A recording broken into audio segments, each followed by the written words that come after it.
Hello everybody, welcome back to another video, and today we are reviewing episode 4 of Loki.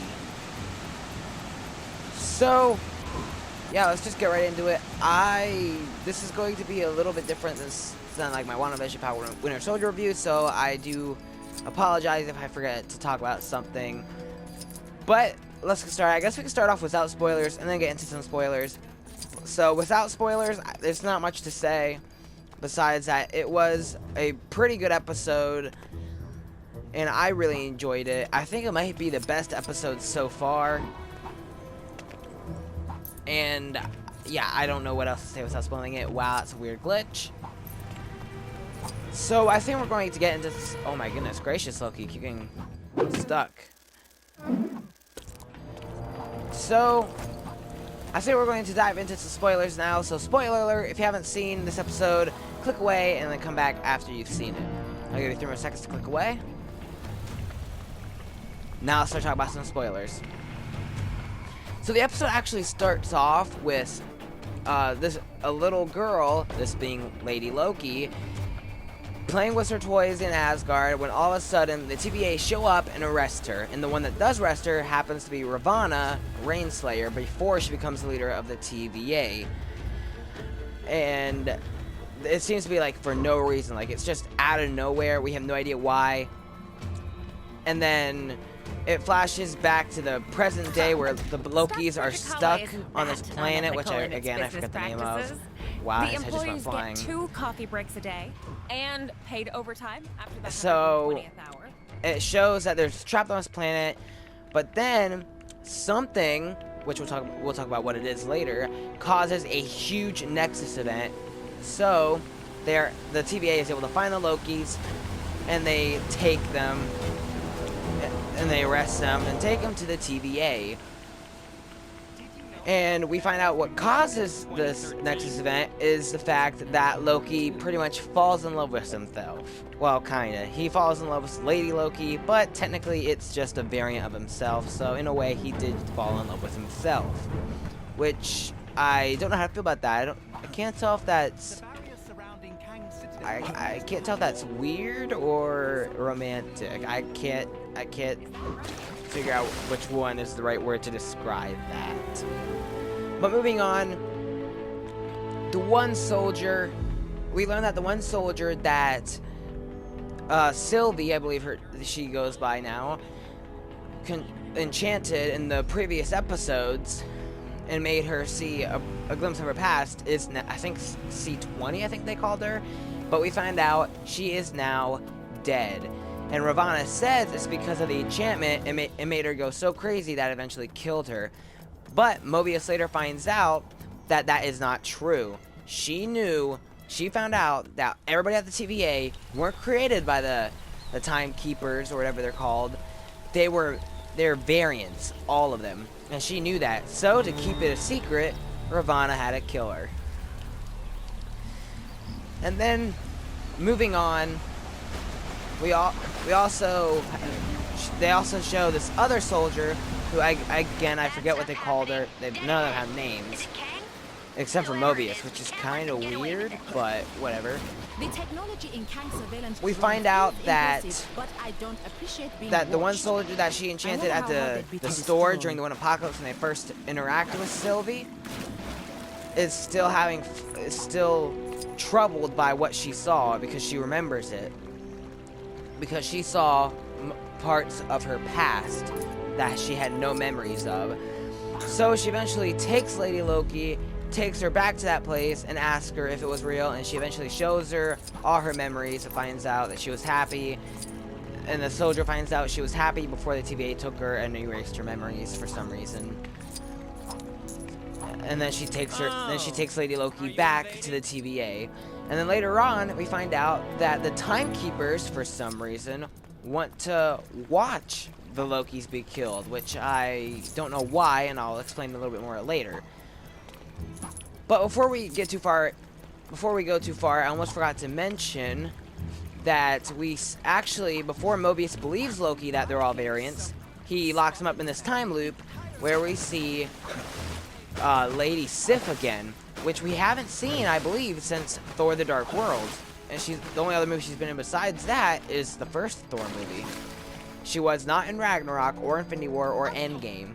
And it makes me wonder, where in the world was she? Because, like, in Ragnarok, she wasn't killed, but like the Warriors 3 were, and she wasn't killed in the Ragnarok event or by Hela.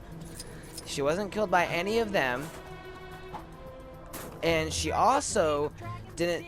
We don't know if she died to anything Thanos did, and if she did dust away, she's back now, but we don't know if she did or not. I did hear that she is supposed to come back in Thor: Love and Thunder, so hopefully that will explain more, but it was cool that we finally saw her, even though they didn't explain what happened to her. But yeah, later on, Mobius does believe Loki and finds out the truth, like we talked about before. And then Ravonna takes the Lokis to see the Timekeepers. That way they could be killed in front of the Timekeepers. But then, the soldier I talked about earlier, who I can't remember what they called her, came in, gave Lady Loki back her sword, and helped them fight off the other soldiers and Ravonna to try to free them, because now she is helping the Lokis.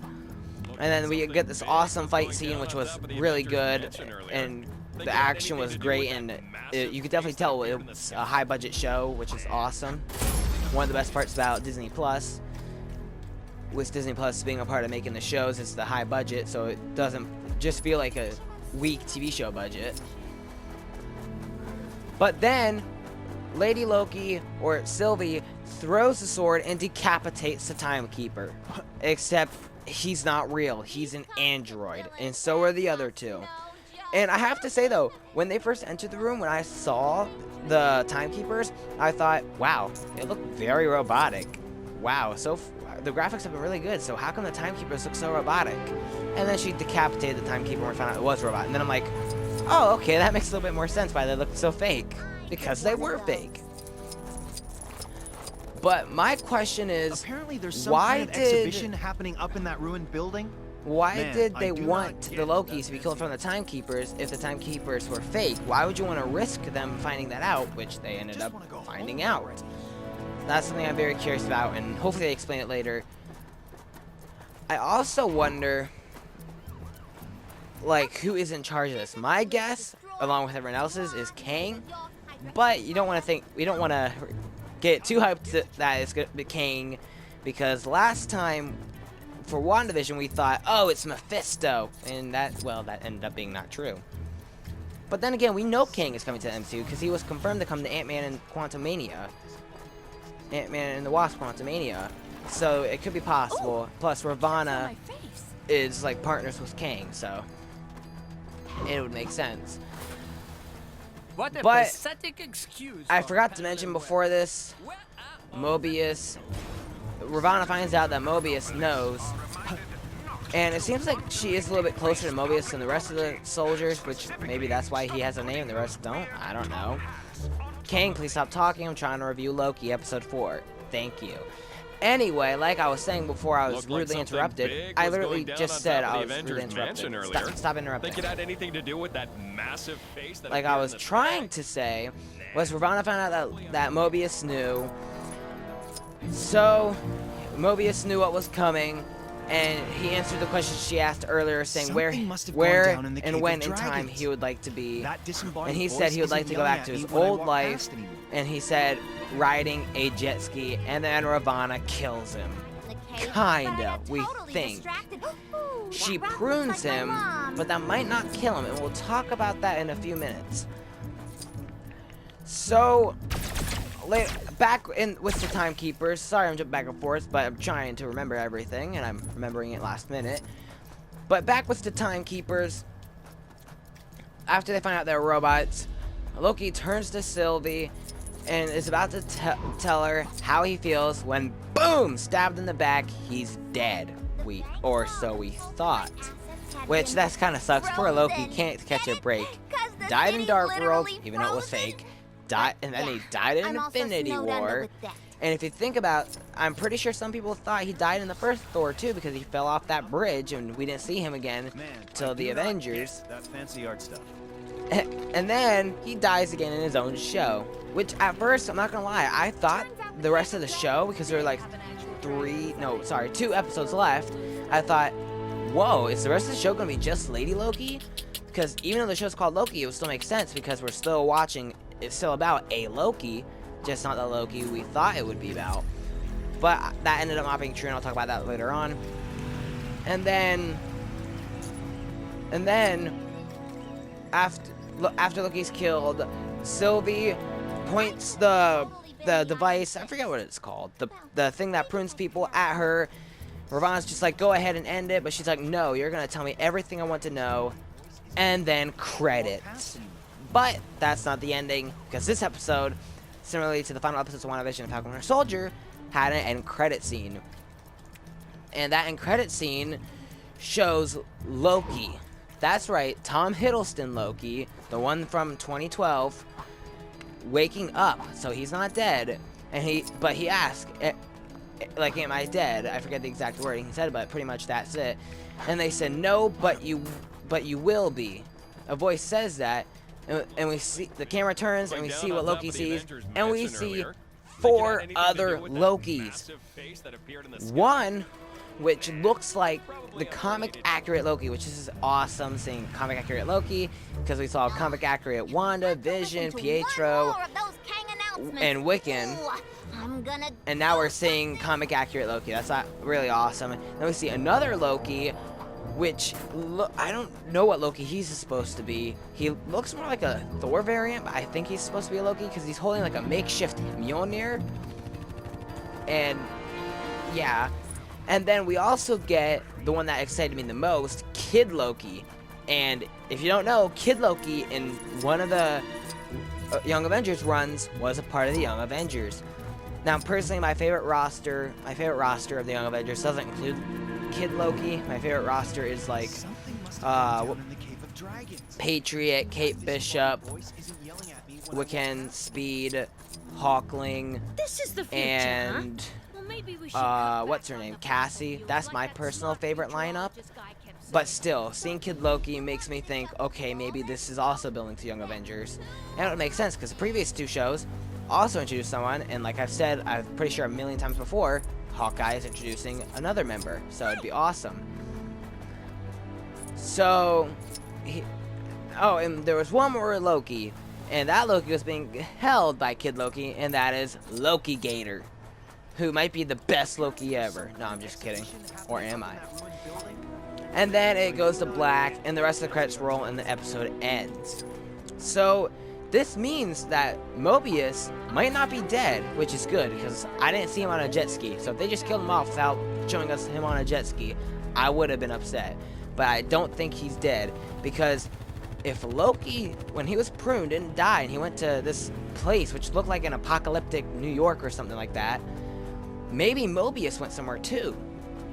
Because we've also seen like TV spots and trailers with Mobius, footage of Mobius, that we've never seen yet in the show. So I don't think Mobius is dead.